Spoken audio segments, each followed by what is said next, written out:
This episode of Saturday Morning Trek is brought to you by Audible.com, offering more than 180,000 titles for smartphone, tablet, and desktop. To get a free audiobook of your choice and to help Trek FM at the same time, visit audibletrial.com/trekfm. And also by Enterprise in Space, an international program of the non-profit National Space Society. Find out how you can help science and education and become a virtual crew member aboard the NSS Enterprise Orbiter by visiting enterpriseinspace.org. And if you want to join the conversation and share your thoughts on this episode, join the Babel Conference, our listener group on Facebook. Just type BABEL into the Facebook search field. We look forward to seeing you there.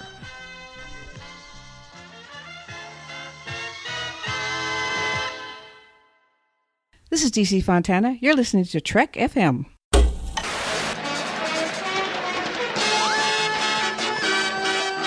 Get set now for action and adventure.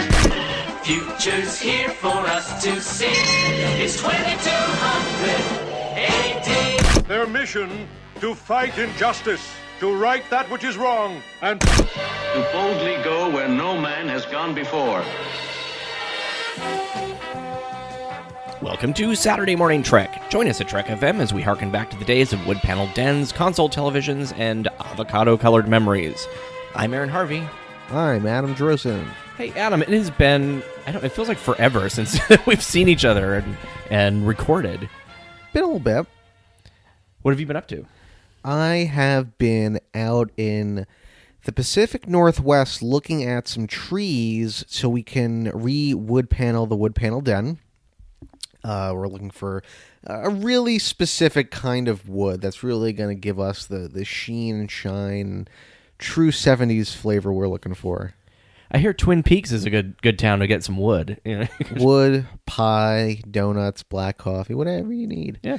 I have been working on some fun movies such as Baywatch, which is possibly still in a theater near you. And if you like Star Trek movies, well, they're made by the same people who made Baywatch. So maybe go check that movie out. Or maybe this fall go see Downsizing or Suburbicon instead. Might be a little more to your tastes. Cool. Yeah, I know when we went and saw the Wonder Woman movie preview, and they had the big cardboard stand-up for Baywatch where you can stand with The Rock, and it was kind of fun. Everybody was like hanging out and getting their photo taken. That's what the Baywatch team's all about, having a good time. Cool. And then, we've got Comic-Con coming up soon. When you listen to this, you might actually be Comic-Con weekend. So, everybody's getting really excited because we've got Discovery is going to be starting, which is interesting because today's episode was written by the person who wrote all of the Mudd episodes, which we have Harry Mudd returning on Discovery. So, or not returning, but actually, it'll be the first time we see him. Very exciting. And if you're at Comic-Con, drink some water, guys. Stay hydrated out there. Yeah, there are a lot of sites out there that have some really good tips on don't buy new shoes and wear them the week of Comic-Con, because people have done that and then break those bad boys in. You don't want blisters. Yeah, exactly. Blisters. If you're going to buy posters, bring a poster tube so you can carry stuff around, because you don't want to have to carry things that are going to get folded and bent that you just spent upwards of however many hundreds of dollars possibly. Yeah, and think about it in advance. You can buy a poster tube there, but it'll cost you like $5. They're not that expensive. Yeah. And they can have ones that have straps even on it, so you can kind of sling them over your back. And if you run into a Chewbacca, don't tickle him. They'll freak out and punch you. No, I don't know. Maybe a Chewbacca will like getting tickled, and that's how you meet your spouse. Could be. Yeah, I'm excited to see. Every year it seems like the guys from Mythbusters, even though their Mythbusters thing is off the air now, they do a huge costume. Yeah, they do something. I think the last year I was there, they were in the 2001 Space Odyssey suits. I think that must have been like 2015, I think. That's cool. Yeah, it was pretty cool. I'm going to be the monolith from 2001. I don't know how you'd move around in that very easily, but... So... Why don't we just, dive into what we're talking about today?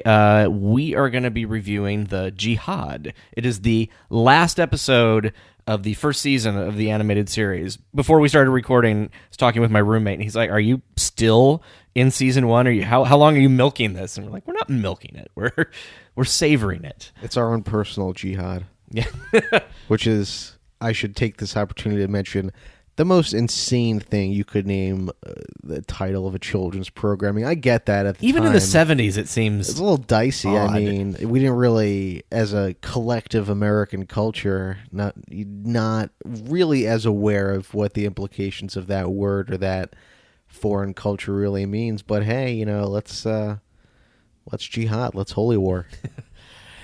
I am not advocating holy war or jihad in any way. I should let that know right now. My tongue is firmly planted in the side of my cheek. Here's what we suggest. If you, as a listener of Saturday Morning Trek, are considering engaging in a jihad, maybe go to your supermarket and find a breakfast cereal, sit down and watch a cartoon instead. I thoroughly agree with that. Well, and speaking of cartoons, let's dive into when this aired. We're like we had mentioned last episode, we are finally in 1974. So it's January 12th, 1974. This was written, as I mentioned earlier, this is written by the person who wrote all the Mud episodes, Stephen Kandel, not the Stephen Kandel that you might be thinking of from all the 1980s TV shows. I mean, Stephen Cannell? Stephen J. Cannell? Yeah, but there's another Kandel or something like that who was a producer at that time or something like that did 80s. Okay, maybe we should look that up. I think that was Stephen J. Cannell because his logo was like right. He's at No, the I remember typewriter that. And he chucks the paper.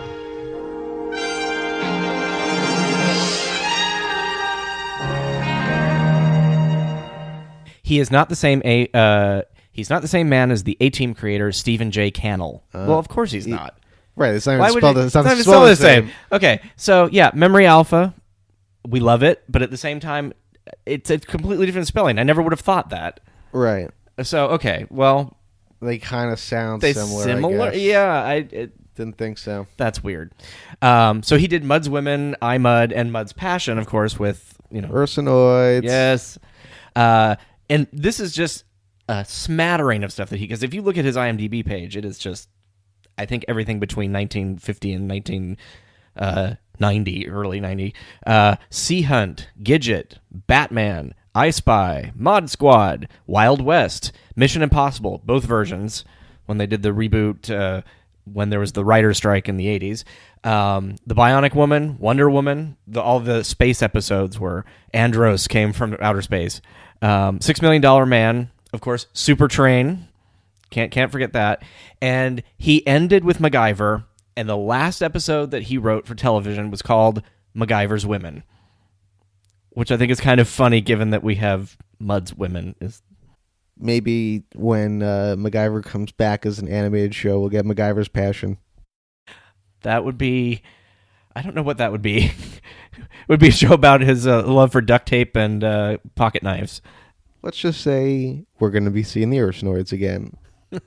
So he also said that he won a humanitarian award for this episode, and I've looked and I cannot find any award that he's won. So I'm sure he has, but it was one of those offhanded comments to one of the 50th anniversary books. So What's even humanitarian about this? because Kirk and Spock stop a holy war. Which okay. I mean, This is what I read. This is where research can only go so far until you actually do more interviewing. So I will be putting out feelers and trying to figure out and give an update in a future episode. But so far I've not found a way to validate that. this episode's baffling. I don't feel that it's humanitarian award worthy.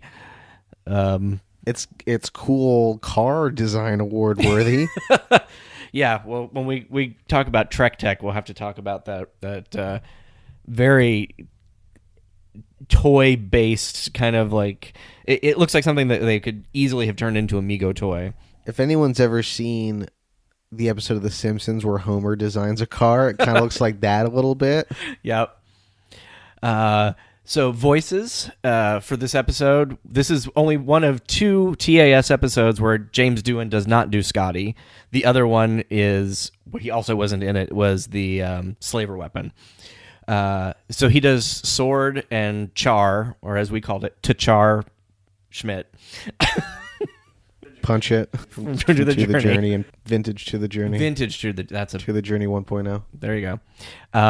And of course, David Gerald, who wrote Trouble with Tribbles, will be writing Bem. in a season 2 episode, does the voice of EM3 Green, which is sort of, if you remember the Inchworm dolls from the 70s or from the 80s, kind of has that look to it. Yeah, I like this character. He's got that voice. And it's just, I know. I'm trying. Well, and apparently he did the voice so he could get his SAG card. And SAG is, by the way, Screen Actors Guild. It allows you to, you can. Most people who don't have SAG memberships, who aren't really actors and they get them, most people want it for the health insurance, which is fair. Like, that's a totally fair way to do it. Recently I was watching this really crazy tangent right now. Yeah. But I was watching this really crazy made for TV movie about Treasure Island Casino in Vegas when that opened. Wow. It was honestly like a feature-length commercial for this hotel casino in Las Vegas. It's not fictional. It was like an actual... No, it's like a story. It's like this family goes to Treasure Island and like they get involved. A promo video. Yeah, it's like a promo video, but they aired it once as like a made-for-TV movie. And here's your Trek connection. One of the pirates is played by J.G. Hertzler, General Martok from Deep Space Nine. And the owner of the casino and owner of many other casinos in Las Vegas, Steve Wynn, appears a couple times in this video. And I was reading on IMDb that he did it just so he could get his SAG card. So probably wanted that health insurance, probably wanted whatever. So I think you also get access to like the credit union or something like that. You can use the First Entertainment Credit Union, and you also get mailed DVD copies of all the movies that are being nominated for the Oscars and the Screen Actors Guild Awards at the end of the year. It's the screeners. Yeah, maybe they do it just so he can get invited to like some of those the parties, access to the Oscars library or whatever. Right. You got to pay a couple grand, in dues or whatever, but for Steve Wynn and for David Gerald, hey now, that's a drop in the bucket.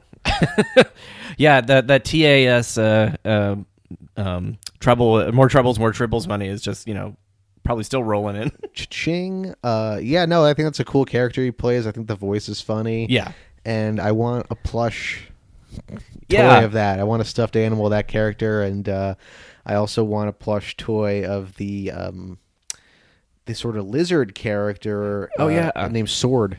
He's kind of like a Gorn / I'm trying to think if wasn't there like a character in like a TNG episode that Picard was sort of like interacting with like a lizard person? There's Distant Origin from Voyager. Well, there's that too, yeah. And he also kind of looks like Bosk from Star Wars. Oh, yeah.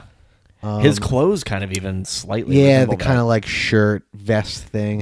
We noticed we were watching this just a few minutes ago. His shirt changes color a bunch of times. Sometimes it's orange, sometimes it's green. I liked your idea that it somehow reflected his mood or what was going on. Yeah, the first time I noticed it started like snowing in the episode, and he steps off the car because the car's in the lava now, and his shirt's green. I'm like, oh, what?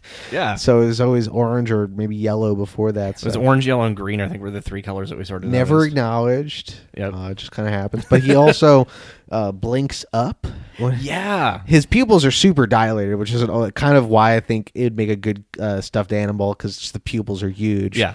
And the David Gerald character, EM Green 3 or 3 Green, his eyes look so tired, and I don't know. I just he looks a little stoned. He looks a little high. Yeah. I think both of these characters would lend themselves very well to plush toys, and I would display them proudly. Yes. We have Jane Webb, who does the voice of Lara. Jane did Erica Lane in A Fantastic Voyage, who if you go back and listen to our Super Crew episode, I chose her as, I think, the science officer. She did Batgirl, Catwoman, Ginger Marianne, Betty, Veronica, Sabrina, basically anything that was sort of Filmation. All the Archie characters. Yeah, basically. She provided the voice of Lara and the Vidalian, the cat one that just randomly just goes, ah! Yeah, really good posture. Yeah. Kind of slumped over. I think she has like arthritis or something. Maybe that's just how their spines work. I don't know, but it's really funny character design. Well, a lot of people are saying, like, no, that's Majel Barrett, and it would have normally been. Yeah, it does sound like it. Kind of sounds like her, but apparently she was at that point like 8 months pregnant with Eugene Wesley Roddenberry, and she had major morning sickness.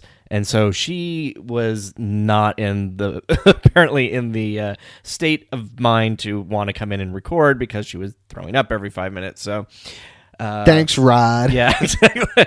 So Just kidding. No, but it's kind of funny. You get sort of this Brooklynese accent on her, which is interesting. Yeah, the Star Trekulator. Yeah, exactly. And so those were the voices, but I kind of appreciated that at least we did get a different female voice for once. They're different than Nichelle and Majel. Though she did sound pretty similar. They do, yeah. I did go back and listen to her other characters on those other shows just to see, and it does sound more like her than Majel. But you can kind of put your brain into thinking it's either one. So I'm sure somebody could go if it was really that contentious, you could go do a voice analyzing thing and figure it out pretty easily. But I'm sure it's written down somewhere. I mean, that's what it seems like. That makes sense. Well, this has been Saturday Morning Voice Analyzer thing. Before we dive into the discussion, let me give you a brief overview of the episode.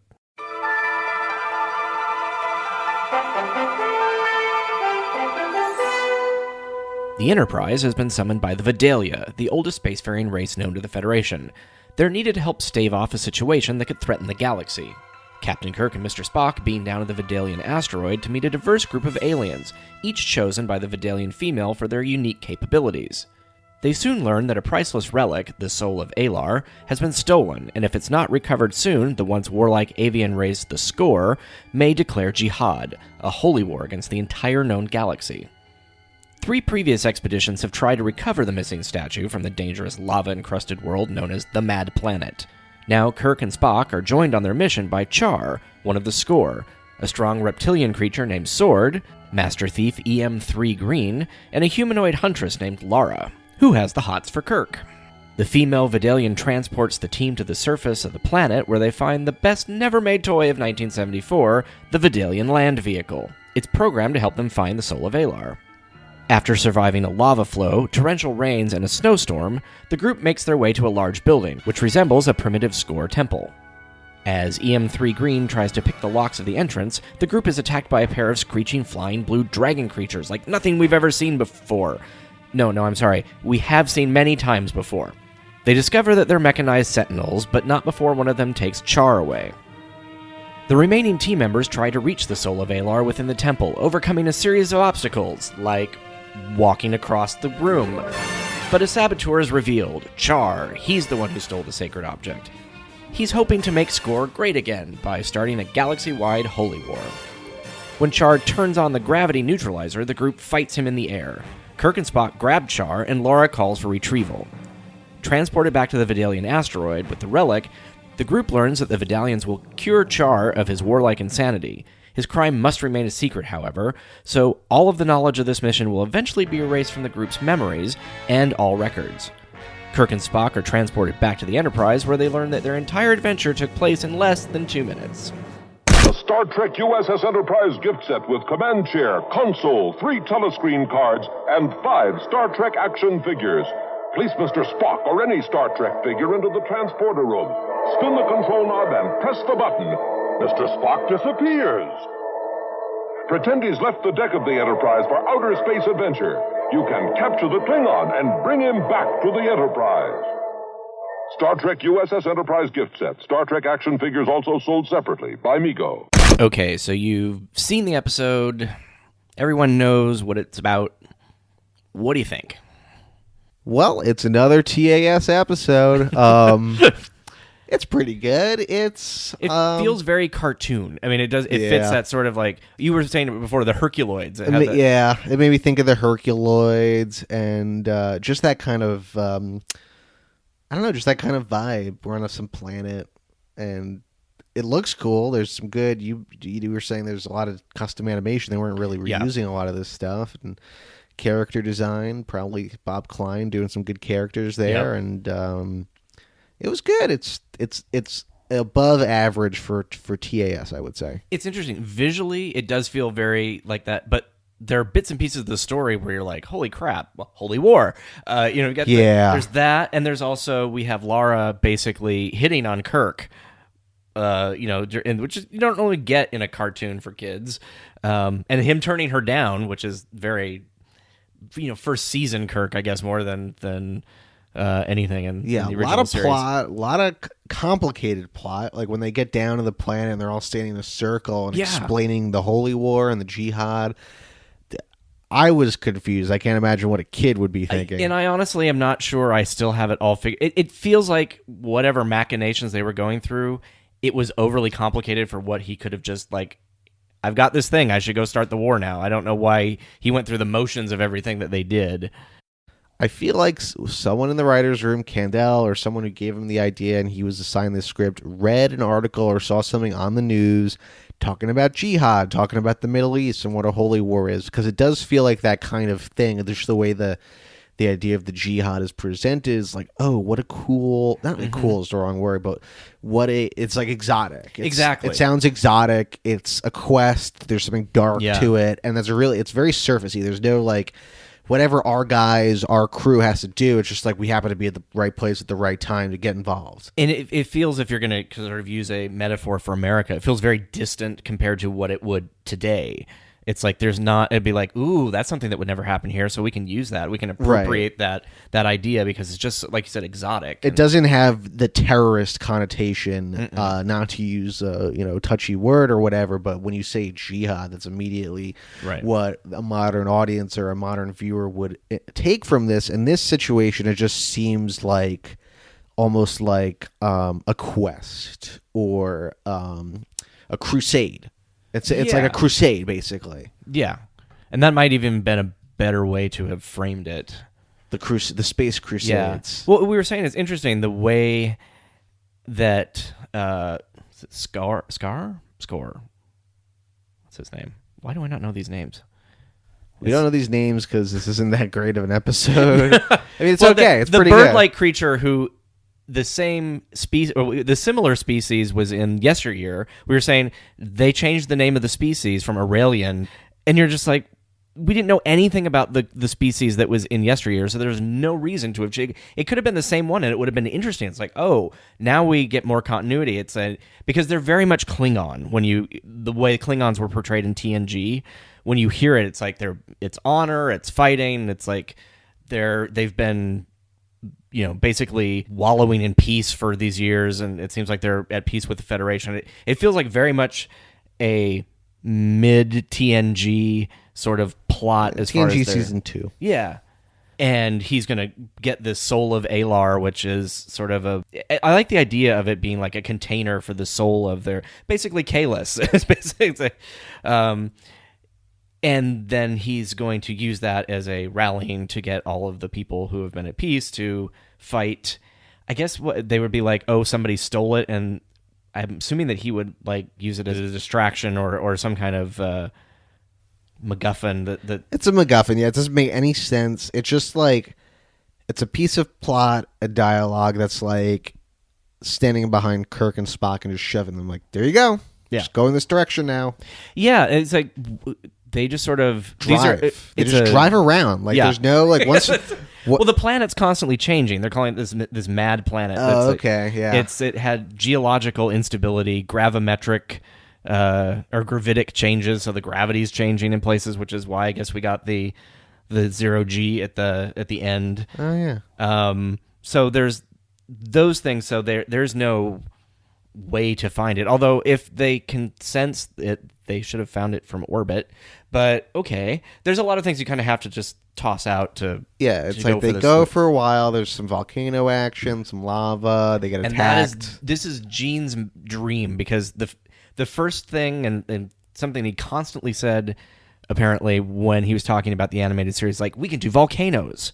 So apparently he was big on seeing it. He wanted a live-looking volcano in the original series, and it just never happened. Kids love volcanoes. Love lava. I feel like, don't touch the floor. It's hot lava. Exactly, yeah. Kids love lava. I still love lava. Well, and Kayla from Trek Movie, she was just studying lava. If you guys love lava, hit us up on Twitter. #LavaLove. If you don't love lava, don't hit us up on Twitter. Not lava lamps. Yeah. Yeah, so there was just a lot of circular reasoning at times, where it's just and it was kind of clear that one of them was responsible, or it had that sort of locked room. Who 10 little Indians. Yeah. Who's the traitor among us? Yeah. Murder And on at the times, Orient like, Express. I can't get up there because I'm not built for that. And you're like, oh, it could be him. And, so they kind of do a little bit of misdirection, but not terribly well. At one point, we see the bird-like, kind of the mechanical sentinels that come through that were left over from the last episode. And then before that, it was the Infinite Vulcan. So they're using a lot of the characters over and over to save money because they've done so much custom animation for like the lava and some of the backgrounds and things like that. So they're finding ways to save money, but at the same time, it feels more cheap than if they had just maybe not done quite as much and then had a new creature or something. It feels like something that you'd find in like Scooby-Doo.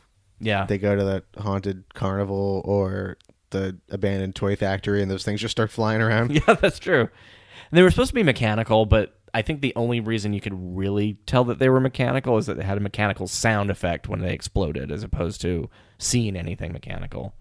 And I would have gotten away with it if it wasn't for you pesky Starfleets. It was kind of cool to see Kirk get to try to show his command abilities with people other than just his crew. I mean, Spock was there, but he had to try and keep this group of people who don't seem like they would work terribly well together, as one group. And he did a pretty decent job. And I think going off the idea of the Jihad being something that appeals on a surface level to the writers, I feel like the idea of a Jihad would appeal on a surface level to Kirk. Like, a holy war? Like, we're going on a crusade and, we'll be done in 22 minutes. We'll be back on the Enterprise. Yeah, let's go. Let's do it. Yeah, I think there's an adventure element to it for sure, I think. And it doesn't feel like there's the actual stakes of a real jihad. Of a real jihad. It's interesting because if you watch One of Our Planets is Missing, for a cartoon, you kind of felt the stakes of like, this giant cloud is going to eat this planet with children and all of these people, and there's a countdown, and it's like, okay, there's a feeling of peril for a cartoon. And this one is sort of like, oh, the whole galaxy could be at war, but it's like, like the cat shrugging. It's like, I don't know.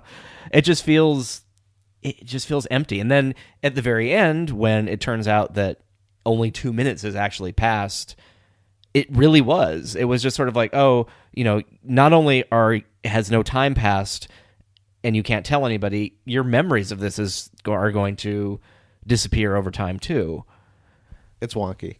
Which is very much like Unforgettable, the Voyager episode, which we couldn't remember, or I couldn't remember the title of before because it is forgettable. Yeah, Virginia Madsen, go away. You're fine. She's a good actress. I like Virginia Madison, but she just was not Madison. It was like I'm thinking Dolly Madison, Virginia Madsen, but it was not. Yeah, that's Chakotay, not okay. Chakotay, not okay. You got what I'm going for, guys. Yeah, I don't know, Chakotay.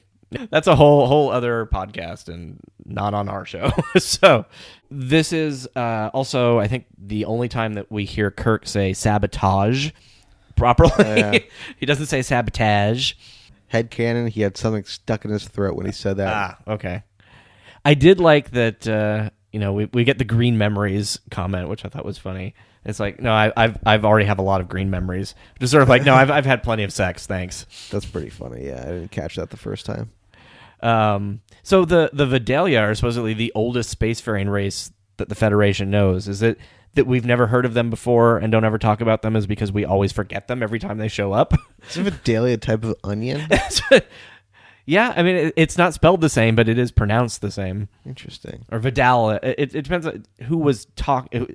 I think when Lara or Kirk said it, it was slightly different. So if you Green Lantern fans or fans of Star Trek Green Lantern crossover know that one Green Lantern who looks like an onion, that's a Vidalian. Were they? I don't know. Oh, okay. They should be. It should be, yeah, exactly. I forgot about that. Yeah, they had some guys, really right? interesting Green Lanterns. Yeah, all those random Green Lantern Corps guys who are just like the weirdos and those are the best. I have it.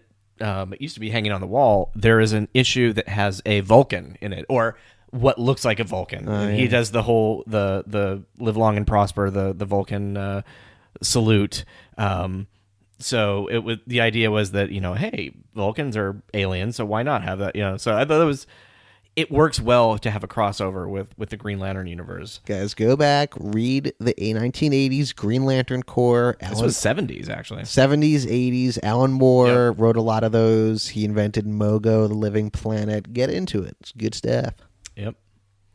And we had talked about, we're talking about Trek Tech, the Vidalian land vehicle. So this is something that you and I would like to see as a 70s toy. I can put all my plush toys in that, and they can drive around. We can recreate the episode. Yeah, it looks, as Hollywood executives came to call it in the 90s, it looks very toyetic. Yes. It also has, it could have been like a larger version and sort of like the big wheel or the... speaking of inchworms, before they have like the inchworms in the 70s that you could ride on. So it has a little bit of like it could be even a toy that could be larger size for kids. Yeah, but you sit in it like the big wheels. You Yeah. drive. Yeah. It's also called Power Wheels, where it's like a Power little Wheels, battery in it too. Yeah. And those are fun. Yep. And M3 Green, who David Gerald, we see him or his species later, I guess, in the Starfleet Corps of Engineer novel. They have a P8 Blue, I guess, is the character. And That's cool. Yeah. Sonia Gomez is in those too. Yes. She's the one who spills hot chocolate on Picard in that episode, Best of Both Worlds. And who knows? Maybe she's still spilling drinks in the Corps of Engineers books. every time I talk to Siri or I say thank you or something like that, I think of Sonia Gomez. It's like, just a little bit of common courtesy. Yeah, because she knows the singularity is coming. The AI is going to take over and enslave us all. So she's ahead of the curve. Say what you will about her choices of drinking hot beverages in, the engineering section, but she knows what she's doing. Oh, come on. That entire ship should be like completely... Like, you should be able to throw acid against the panels and nothing happens. It's yeah, like that carpet is stain resistant. Or it Yeah, should be. can you... I can't imagine that there wouldn't be a coffee dispenser. It's an engineering... people live on coffee and engineering. It's like they have to have drinks somewhere. I always thought that was a little silly. Yeah. Although the way she carried it and then walked right into somebody, that was a little bit... She was excited. yes. No, I liked her a lot. Speaking of M3 Green, when he gets real tired, when he gets tired later, he's like, "I'm tired." And they carry him. They carry him. It's really funny. Soren picks him up, and we made the comment he looked smaller than he did before. So then, we started thinking about it. It's like, what if his species, when they get tired or it's really hot out, they kind of not shrivel up, but like potato bug. Kind yeah, of like how a caterpillar will sort of curl in on itself because he was all curled up. And Yep. it was looked really funny. He didn't talk a lot. It's almost like you could hold your hand out and he could curl up around your arm. yeah, or something exactly, like that. a sloth or something. Yeah. But yeah, he just kind of curls up and he doesn't really talk a lot for the rest of the episode. It's really funny in like a weird way. The whole episode was just a little off. I think that's a really good way to describe it. Just like you've got Lara, who I was saying earlier reminds me of Leela from Doctor Who. She was one of the companions in the later 70s, who was... He picked her up on like kind of a warrior planet, and so she did not really have... any kind of scientific knowledge, but she was a hunter and she could track things and stuff like that. So it was like she even has a similar dress to Lara, which I thought was kind of interesting. Yeah, it seems like everything was a little like hungover. That's not the right word. Just kind of a little like you said, off. Yeah. I mean, maybe because it's the end of the first season and they're just like, was out of juice, yeah. wrapping it up, and it's like, but and it just sort of petered out a little bit at the end, and they had the great kind of the zero gravity kind of fight, which They're was all sort of floating fun. around, yeah, that was cool, and I don't think we see that again until, well, no, we do see them float around later in season 2 in the Practical Joker. I think they turn the gravity off there or somewhere, but I don't think we see any kind of actual like zero G combat until First Beyond? Contact, right? Oh yeah, First Contact. I was thinking Beyond at the end of Beyond. Well, no, no, that wasn't really for combat. It was more like slaughter in the first. Was it Undiscovered Country? Yes, yeah, when those guys With the shoot it up, Pepto-Bismol yeah. blood. That's really funny. Yeah, it's not really a fight. Yeah, so that was kind of cool, but again, it was just we were saying one of the bloopers that we noticed is like they walk in and it's like, how are we going to get the soul of Alar? It's so high up, and It's then like they 5 pan feet away on the floor. Yeah, it's like we walk over to it. I don't know, and then it kind of slowly moves up as it. But not even really that much. It's No. really funny.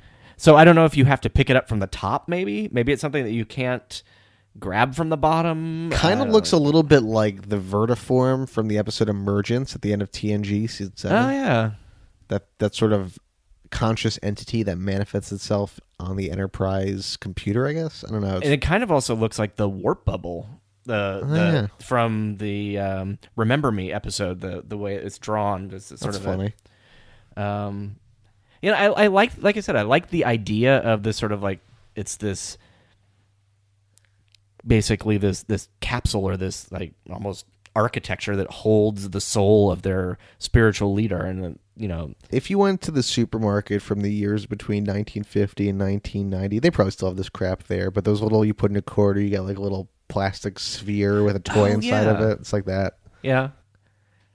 And it's also, what is it, they put oranges or something, like it's got that kind of that mesh that you can pull out. Yes, mesh bag. Yeah, it's kind of got or a mesh Baby bag. Bell cheese. Yeah, Baby Bell. Okay, we're either, well, no, we're not hungry because we actually did just eat, but I don't know. It's that kind of episode where like you have to try and pull something out, and like I still find it's like I like the idea, but I still don't feel like this is really worth winning a humanitarian award for. There's nothing really that humanitarian about it. I mean, they stop it, but only by just stopping this guy. It's not like there didn't feel like there was a big moral message. It wasn't like, oh, the jihad would be wrong because, this, or peace is really a better option. It's sort of like, oh, well, we've got him and they're going to probably rehabilitate him at the end. It's the kind of thing. I was just listening to this podcast called High and Mighty, and they were talking about the movie Bloodsport with Jean-Claude Van Damme.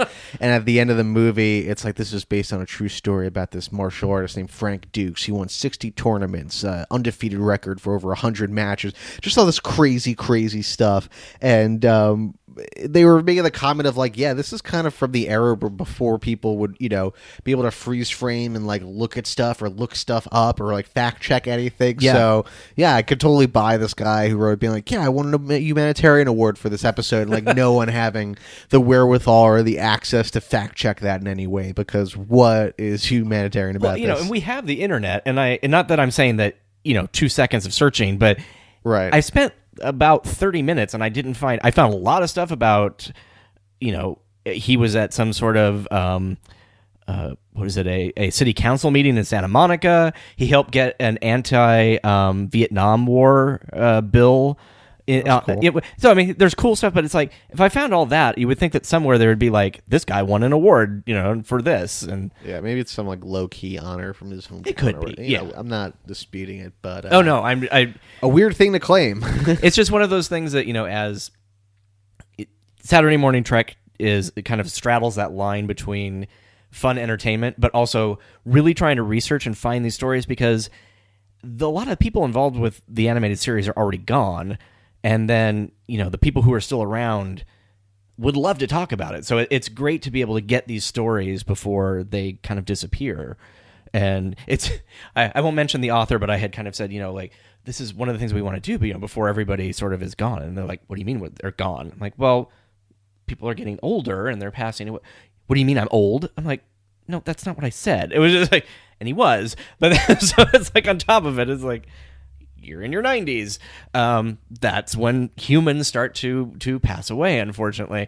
So I really love being able to capture these stories and get this information, because there's a lot of just, oh, well, this must be what it was like, and there's no fact checking to it. So there's some books out there that we will not mention by name that put in things that are just wrong and don't rescind it when they find out that they're wrong. So I don't like that, guys. Yeah. We don't like that here.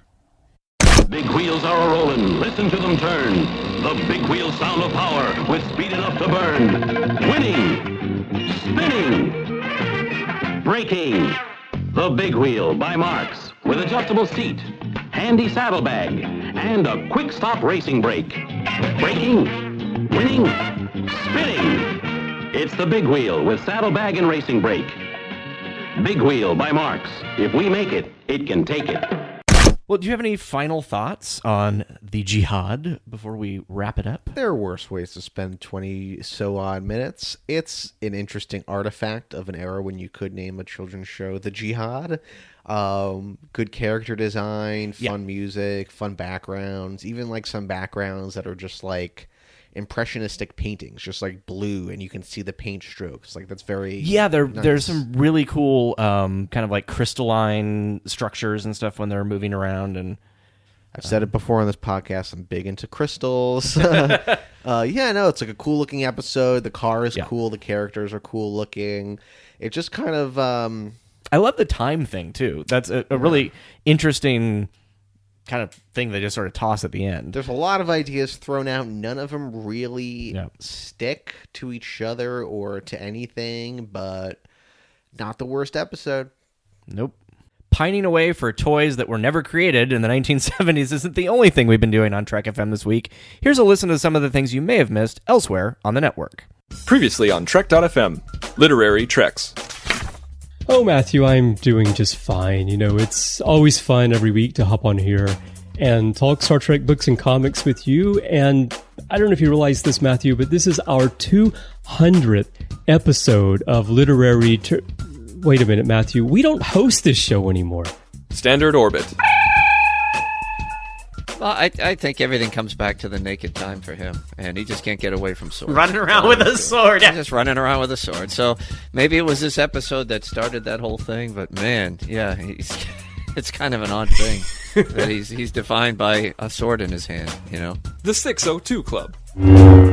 I honestly was thrilled with the way that they set it up because, like you said, sort of like Russian dolls, I guess, is a good way to explain it. You introduce one character in this existing show, and then it leads to that character's own show, which leads to the next one's own show. And introducing The Edge, a Star Trek Discovery podcast. But if I ended up missing an episode, I would record 45 minutes of blank space on my VHS tape, and then I would wait until it came around, and then I would put the episode in its proper order. This explains so much. And that's what else is happening on Trek.fm. So check out the shows and get in on the daily Trek Talk. You'll find them at iTunes, Stitcher, TuneIn, Spreaker, and the Windows Podcast Directory for Xbox and Zune. You can visit our website at Trek.fm and view our podcast directory and stream all of our shows right from the website. We'd also like to invite you to leave us a rating and review on iTunes. Not only does it help us know how we're doing, it also helps other people find the show. Before we go, I'd like to thank our patrons, Norm Lau, Eric Extreme, and Juke Him. Thank you for your support. And if you want to become an associate producer of a Trek FM show, all you need to do is become a patron of the network at the $25 or more level. Go to patreon.com/TrekFM and find out how you can become part of the team. That's patreon.com/TrekFM. So, Adam, when you're not creating toys that we can't buy, unfortunately, where can we find you elsewhere? Find me on Twitter and Instagram, Adam Drosin, ADAMDROSIN. Find me on Facebook, but don't add me because I'm never usually on there. Maybe I'll just pop in the Babel conference once in a while, or the unofficial Star Trek Las Vegas Facebook group. And you're going to be going to Star Trek Las Vegas this year, correct? Be at STLV. If you find me, hit me up. And check out the Starfleet Academy comic books from the 90s. They're pretty fun. I've been reading those on and off, and Nog is in them, and you can learn about Red Squad and all that fun stuff, and yeah, they're a fun read. Cool.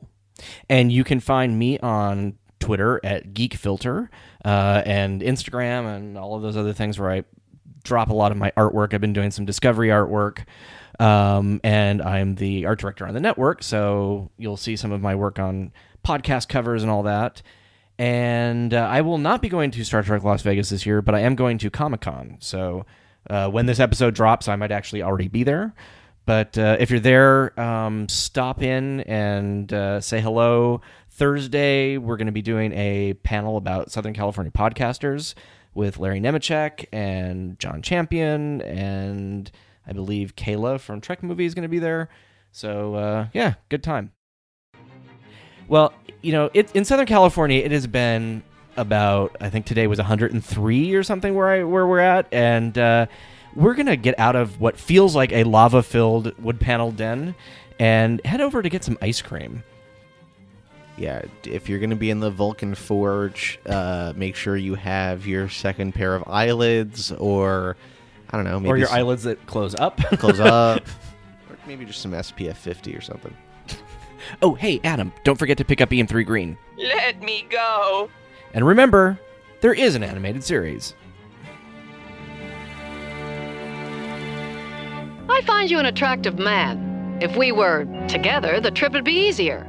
And if anything happened, why, we'd have some green memories. I already have a lot of green memories. Oh,